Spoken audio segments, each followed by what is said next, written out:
Maduka's compound fell silent save for the collective intake of the villagers.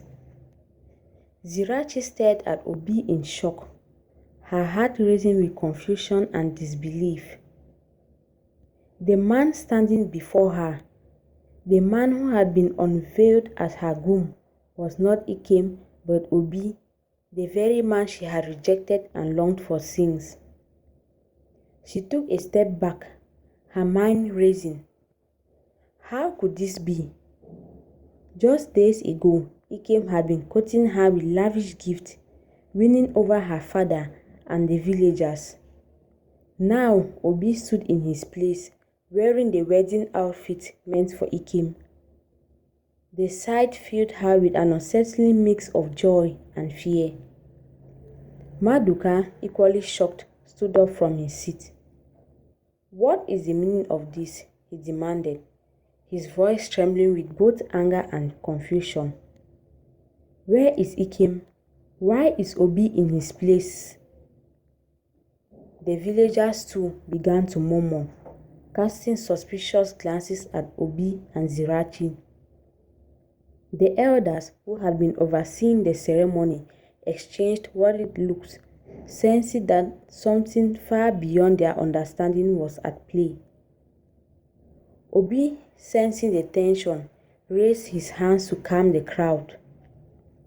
"Please allow me to explain," he began, his voice steady but carrying an edge of uncertainty. "I am Obi, but I am also Ikem. It seems impossible, but I got a magic charm to make me transform into a younger man so I could have Zirachi. I knew she loved me, but didn't want to be with me because she was afraid of what we all would say. I couldn't bear the thought of losing her, so I did what I had to do," Obi explained calmly. Zirachi felt a chill run down her spine as Obi continued. She couldn't believe all this happened in front of her and she didn't notice a thing. "As Ikem, I pursued you because I thought it was the only way you would accept me," Obi confessed, his voice breaking. "All what you know about Ikem is the remaining side of me that you didn't know. The wealth, money and affluence are the hidden part of me that I didn't show you as Obi." Zirachi's heart continued to ache as she listened. She remembered her conflicted feelings towards Ikem, how she had been unable to love him despite his kindness and how her thoughts had always drifted back to Obi. Now it all made a twisted kind of sense.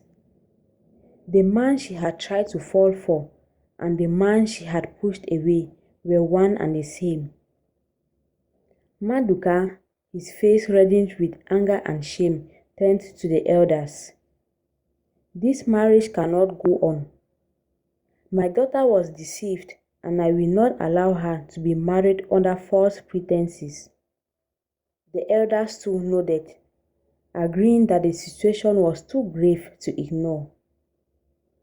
The marriage was officially called off and the villagers began to disperse, their whispers growing louder as they left.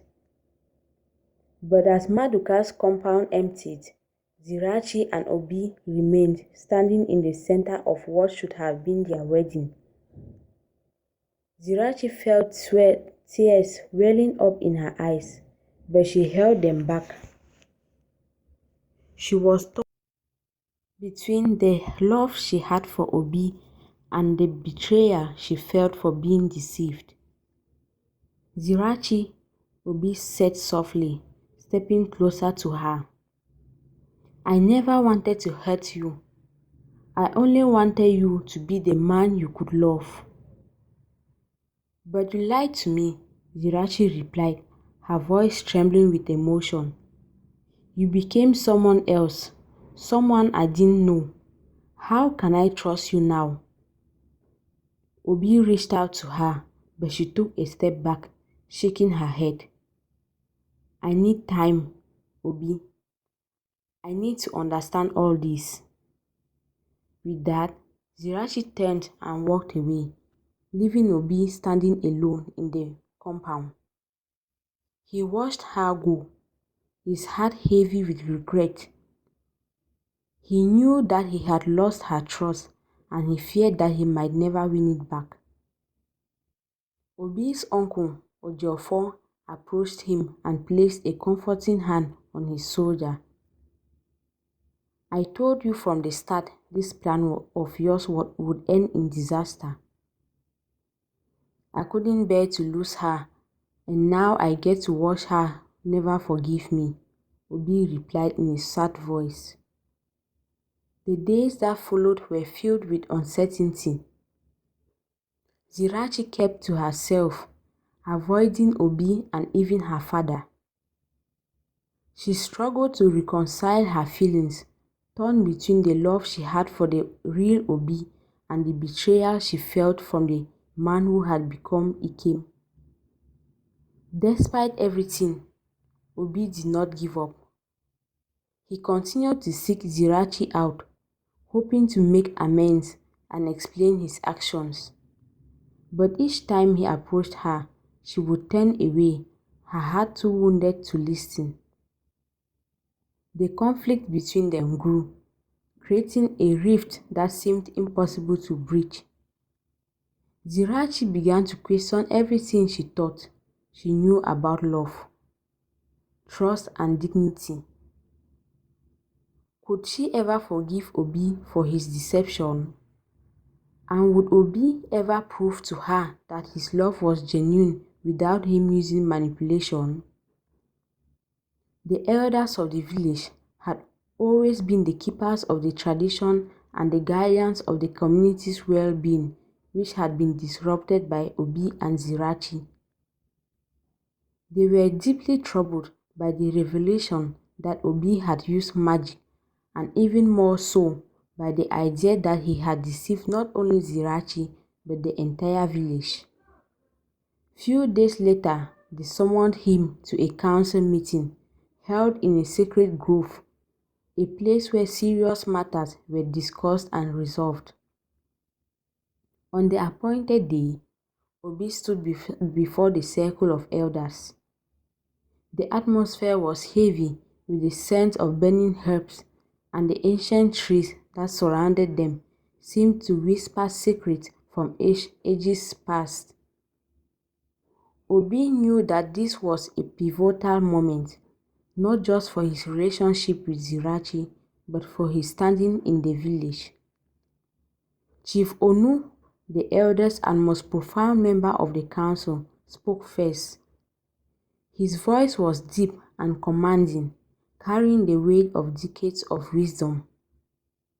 "Obi, you have brought great confusion and unrest to our village.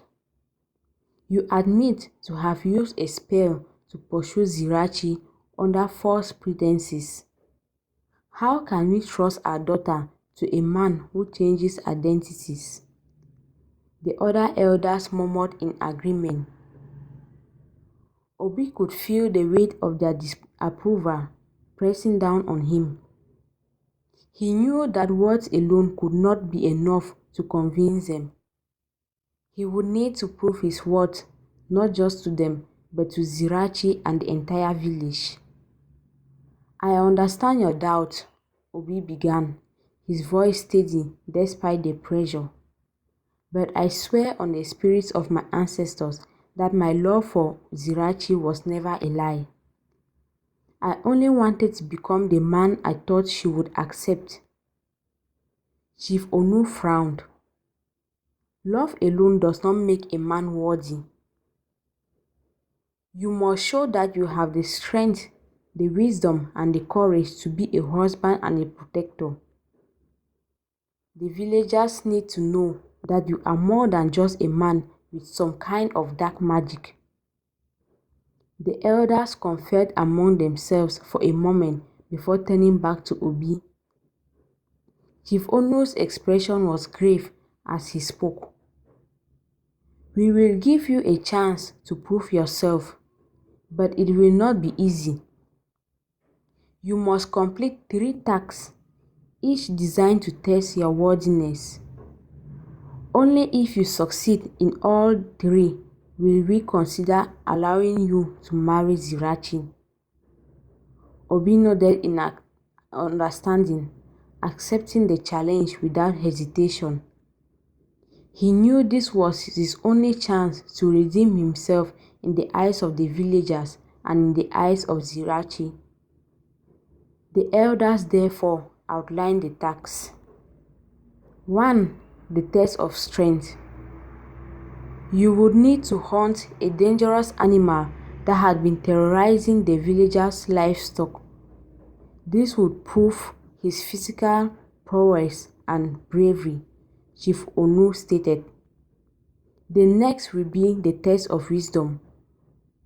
You will need to solve a riddle that had puzzled the elders for generations. This task will demonstrate your intellect and ability to think clearly under pressure. The last would be the test of courage.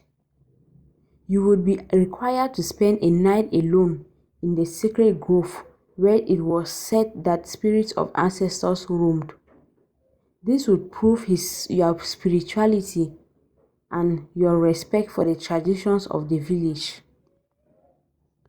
Meanwhile, the news of Obi's trial quickly traveled throughout Ewele, and soon the entire village was buzzing with anticipation. Some villagers were skeptical, doubting that Obi could succeed, while others quietly hoped he would prove himself.